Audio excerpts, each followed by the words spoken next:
kàyéfì lámàtúlélẹ́yìí ẹ̀yin èèyàn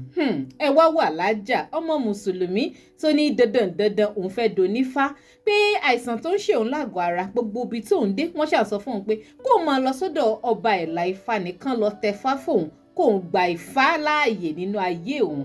pé bí bẹ́ẹ̀ kọ́ gudugbẹ máa ṣẹlẹ̀ eléyìí tó ṣe pé àwọn òbí ẹ̀ kọ̀ jálẹ̀ wọn ní láyé kò ní ṣe onífá kò ní ṣẹ̀ṣẹ̀ ṣe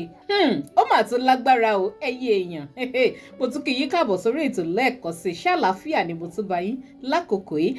ṣé kìí ṣe wàhálà mi ló tún ti ń lòdì lọ́wọ́ yìí láàrin àwọn ẹlẹ́sìn ìṣẹ̀ṣe ẹlẹ́sìn àbáláyé àtàwọn ẹlẹ́sìn mùsùlùmí torí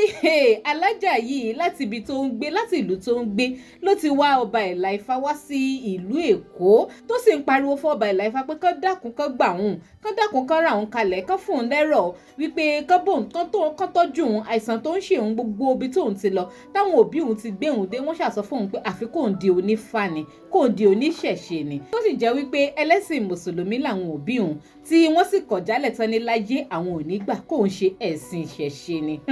ọba ẹ̀là Ifá ṣáà ti pariwo bọ́ta báyìí ó kí gbogbo àwọn ọmọ Nàìjíríà ò dákun kán gbà òun lọ́wọ́ wàhálà tó ń lòdì díẹ̀díẹ̀ lóòótọ́ ọmọbìnrin alájà yìí ó ti wá lọ́lákọ̀ọ́kọ́ tó ṣe pé àwọn òbí ẹ̀ wọ́n wá mú un lọ́lákọ̀ọ́kọ́ tó sì wá rèé ohun ẹ̀rọ táwọn lò fún ó ṣiṣẹ́ lára rẹ̀ ṣùgbọ́n àwọn ẹ̀gbọ́n rẹ̀ wọ́n padà wá mú un tó di tọlọ́pàá táwọn ọlọ́pàá sì ní kóun yọ̀ǹda kóun jẹ́ kán máa mú ọmọ wọn lọ lẹ́yìn tán mọ́mọ́ yìí lọ́mọ bá tún sá lọ mọ́ wọn lọ́wọ́ ló tún wá ọba ẹ̀là Ifá wá padà wàhálà gidi leléyìí ẹ̀yin èèyàn nínú fọ́nrán ẹ̀yìn náà dẹ̀ máa gbọ́ gbogbo ohun tárábìnrin yẹn sọ torí arábìnrin gan ó fẹnu ara ẹ̀ sọ̀rọ̀ wípé kì í ṣe wèrè ló ń dà òun láàmú àbí pé bóyá ìlàkàyè òun ò pé òun mọ tóun ṣe kí àwọn òbí òun yẹn bàbá àtìyá òun kó ṣàṣàánú kán fòun lẹ̀ fọba ẹ̀là Ifá kán jẹ́ kó ń tẹfá fóun kán jẹ́ kó ń di ẹlẹ́sìn ìṣẹ̀ṣe pé that's the only solution sí nǹkan tó ń ṣe òun láàgọ́ ara àní kàyéfì ńlá lélẹ́yìí ẹ̀yìn ẹ mọ̀ jẹ́ rojọ́ jìnnà ẹ jẹ́ ń gbé fọ́rọ̀ ọ̀hún wọlé kẹ́ ẹ gbọ́ gbogbo bọ́rọ̀ ṣe jẹ́ lẹ́nu ọba ẹ̀là Ifá àti arábìnrin alájà ìfúnra ara rẹ̀ kẹ́ ẹ ti máa fèrò yín náà lórí ẹ̀ sí kọ́mẹ̀ǹtì. wọ́n wá síbẹ̀ ni o ara wọn ò balẹ̀ mọ́ o nígbà tí wọ́n dé lọ́jọ́ ọjọ́ náà lọ́hùn-ún mo wo ohun tí màá ṣe títí yóò mẹ́ni rí agbanọ́mbà driver tó gbé wọn wá èyí tó jẹ́ Uber driver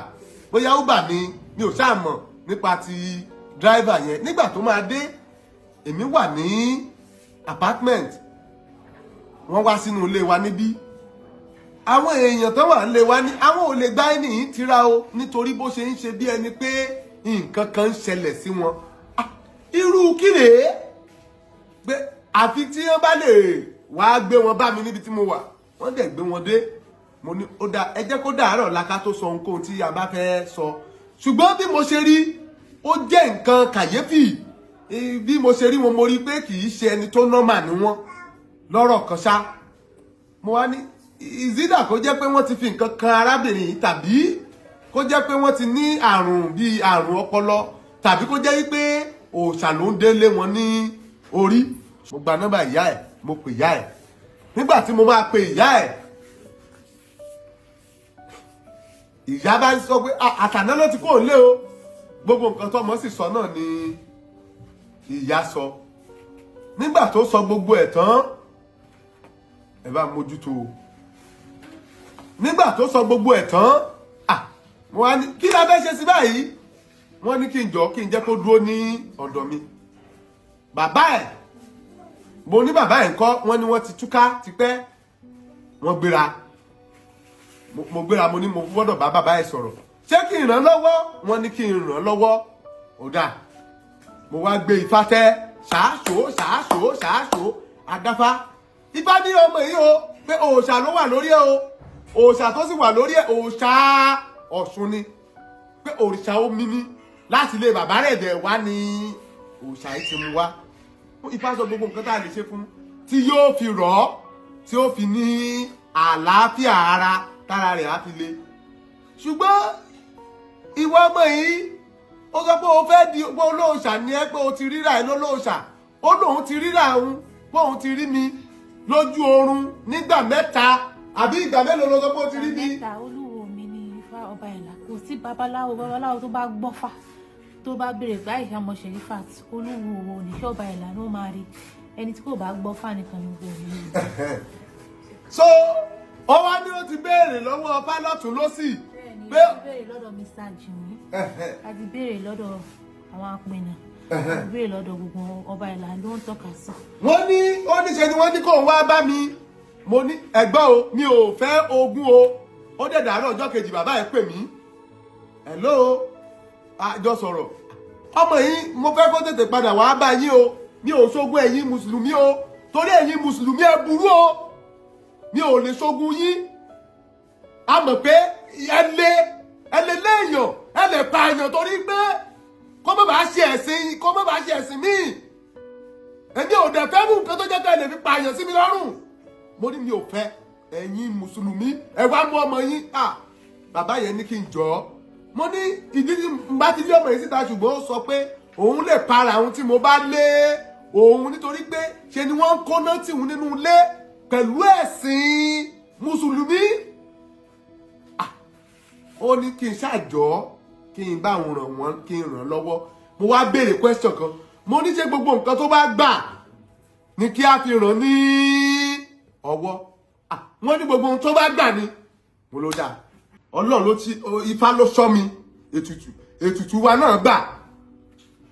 a ti ń ṣètò bá a ṣe máa tẹfá ni bàbá ẹ̀ dé pẹ̀lú ọlọ́pàá tó fẹ́ kí n ràn ẹ́ lọ́wọ́ àbò òfẹ́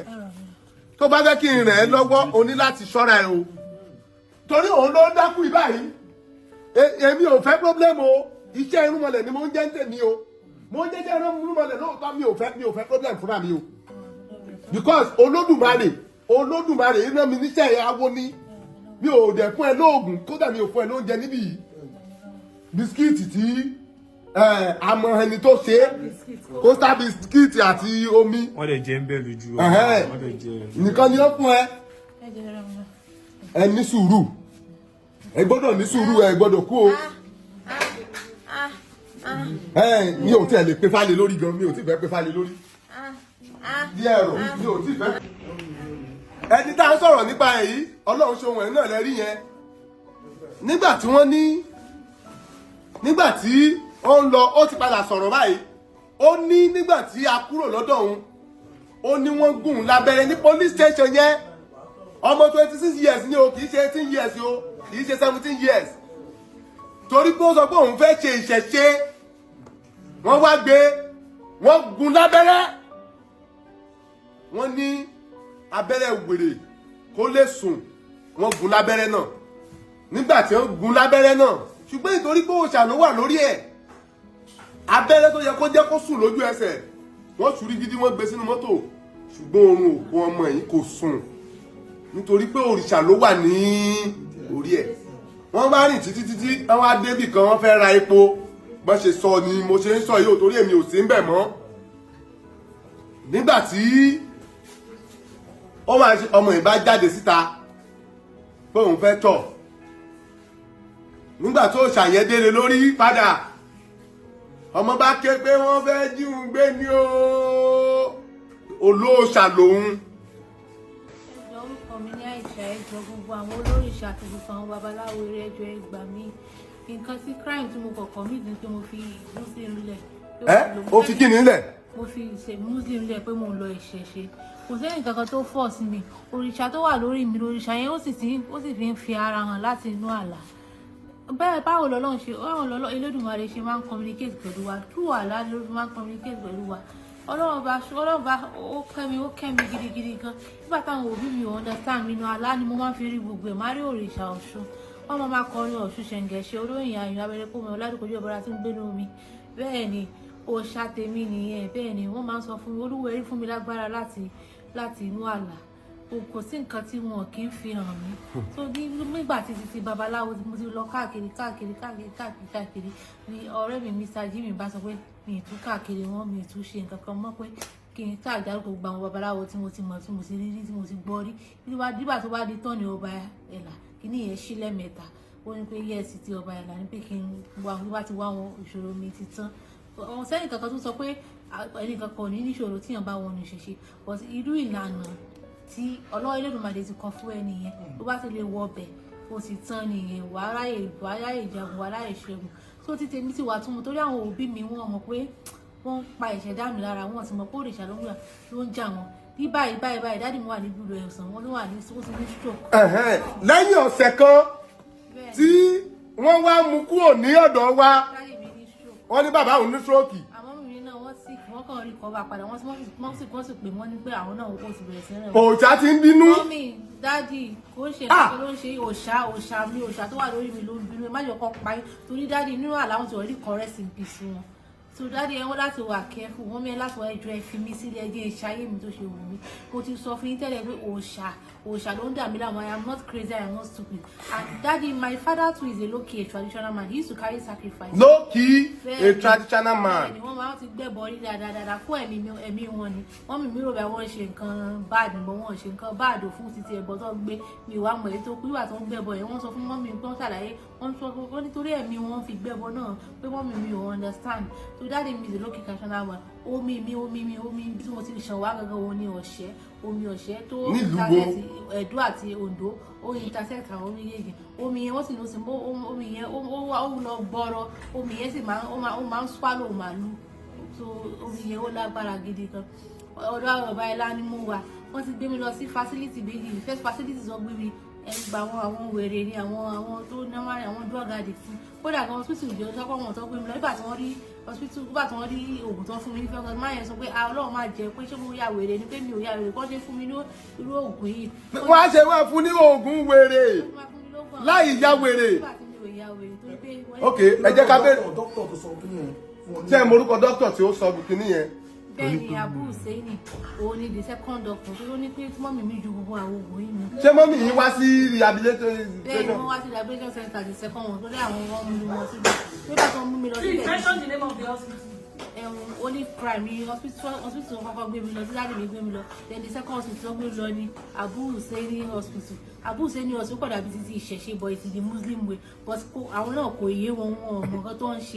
nǹkan tó ń ṣe mí òun ní títí ìṣẹ̀ṣe òrìṣà tí bá fi lè gba òrìṣà ní gbogbo nǹkan tó ń dùn mí báyìí òun nínú àwọn tí wọn bá yẹ kí n gbà máa kú kò sí ìwé kankan bẹ́ẹ̀. ó mọ̀ bá kú níbí yìí ní òde lè dédé tì síta. ọjọ́ ọba ìlà mọ́mí tẹ bá wo fídíò ẹjọ́ ẹ fi mí sílẹ̀ ẹjẹ́ ń fi ayé mi ẹjẹ́ ṣe ayé mi tó ṣe wù mí nígbà tó yá máa padà wá sílé ẹ má dààmú mi tẹ bá mọ́mí ẹ rí iṣẹ́ rí kò ń ṣe pé mọ́mí dádì tẹ bá dààmú mi ẹ máa pàdánù ẹ̀mí òótọ́ ni o ti ń ṣe pẹ̀lú tẹ bá dààmú mi sí ẹ máa pàdánù ẹ̀mí ni. ìwọ gan ni wọ́n ti dààmú ẹ báyìí nítorí ọmọ yìí lè rìn dáadáa báyìí tẹ́lẹ̀ láti gbà bó ṣe débì báyìí kò lè rìn mọ́. ẹ má dààmú mi mọ́ mi. kò lè rìn níṣẹ́ kò lè dúró láàrin ìṣẹ́jú kan méjì láì ṣe wípé. I am okay mommy I am not sick I am not mental tẹ́ ẹ bá mọ ìdùnkún tí sọ fún mi. mo fẹ́ béèrè question kan lọ́wọ́ yín ẹ ní sùúrù ẹ ní ọmọ ọdún mélòó ni. 26 everybody has the right to choose whatever religion it is they want to choose. ẹni ìṣẹ̀ṣe mo ti choose nǹkan tí mo fẹ́ ṣe tí màá fi kú nìyẹn oníṣẹ̀ṣe máa fẹ́ ọmọ oníṣẹ̀ṣe máa bí. so mọ́mí àti dájú ẹjọ́ ẹ fi mí sílẹ̀ ẹjọ́ tẹ́ ẹ bá fẹ́ mọ́mí ẹbí tẹ́ ẹ bá fẹ́ nǹkan ṣe torí òrìṣà ló ń jà mí bá ló ń bá gbogbo oníṣẹ́ báyìí. ẹni sùúrù ṣé ẹ kàwé. mo gbọ́n mo kàwé mo orí mi gbọ́dọ̀. ilé ìwé wo lẹ lọ. mo lọ sí Isese University Dubai mo lọ sí Ibu Zaria mo lọ sí Hamza International School mo lọ sí Qatar Science Academy and I've traveled to like more than 5 countries. Mommy, mention some of them. I've gone to UK, US, South Africa, Dubai and Oman. Wàhálà gidi lélẹ́yìí ọlọ́mọdé àrígùn ọlọ́mọdé àrí wàhálà ọba ìlà Ifá ó ti pariwo sí gbogbo àgbáyé báyìí ó pé kí ni kóun ṣe lórí ọ̀rọ̀ arábìnrin nítorí arábìnrin fẹnu ara ẹ̀ sọ wípé àwọn ní gbogbo ibi tó ń pè òun dé kódà nínú ojú àlá lòun ti ń rí i pé àfi kóun tẹ̀fá fóun kóun di oníṣẹ̀ṣe kóun di onífá that's the only solution sí problem òun and from ọ̀rọ̀ sísọ ìgbogbo alárí pé ó wà educated ó lọ school ó kàwé ṣùgbọ́n gẹ́gẹ́ bí mo ṣe máa sọ pé ohun tí ẹ̀sìn máa dálẹ̀ lórílẹ̀‐èdè Nàìjíríà agbára ẹ̀sìn gan fúnra rẹ̀ ò ní ká nítorí ọmọbìnrin yìí she is matured enough ọmọ 26 years ẹni she is an adult already she is free to choose the kind of religion tóun fẹ́ ṣe èmi fi pé nínú opinion ti tèmi èmi lérò wípé ó yẹ káwọn òbí ẹ̀ yọ̀ǹda wọ́n ti gbìyànjú lórí ẹ̀ wọ́n ti ṣe tó wọ́n ti gbìyànjú agbára wọn gẹ́gẹ́ bí òbí kan fílẹ̀ kọjá kó decide ohun tó fẹ́ fún ìgbésí ayé rẹ̀ because she is an adult kọjá kó decide since tó sọ wípé n tó ń fẹ́ ṣe leléyìí that is tó bá ṣe pé ó wà conscious tó ń sọ àwọn ọ̀rọ̀ yìí with conscious mind with conscious mentality tí ṣe pé bóyá nǹkan kan ń dààmú lọ́pọlọ àwọn òbí kan yọ̀ǹda kan fi sílẹ̀ kọjá kó rìnrìn ẹsẹ̀ she is an adult already she is old enough to decide whatever she wants for her life ó dẹ̀ ń sọ báyìí wípé kò sí ní tó ṣèwọ̀n kò sí ní kó ṣèwọ̀n ní làákàyè ọpọlọ òun pé therefore kó fi sílẹ̀ kó jẹ́ kó ṣe nǹkan tó bá wù ú that is tó bá ṣe wípé wọ́n ti gba medical report psychologically wọ́n test ẹ̀ wípé kò sí kankan tó dààmú ẹ̀ lọ́pọlọ tí ò bá ti sí pé bóyá ó wà mentally disabled àbí mentally unstable kán fi sílẹ̀ kán yọ̀ǹda kán jẹ́ kó ṣẹ̀sìn tó bá wù ú. opinion tèmi nìyẹn kí ni opinion tiyín ẹ máa bá mi jù sí comment ẹ má gbàgbé láti máa follow Digi Naija online lórí Facebook link tó wà ní comment section video yìí á gbé yín lórí page wa á gbogbo yín tẹ́ ṣe ń darapọ̀ mọ́ wa náà lórí YouTube ẹ má bá mi subscribe kẹ́dẹ̀ máa on notification bell yín ẹ má bá mi fún fídíò yìí ní ìka ọwọ́ ìyẹn thumbs up like kẹ́dẹ̀ máa bá mi share lógúnlógún lọ́gbọ̀nlọ́gbọ̀n ẹ ṣé púpọ̀ tẹ́ ẹ darapọ̀ mọ́ mi ní gbogbo ìgbà.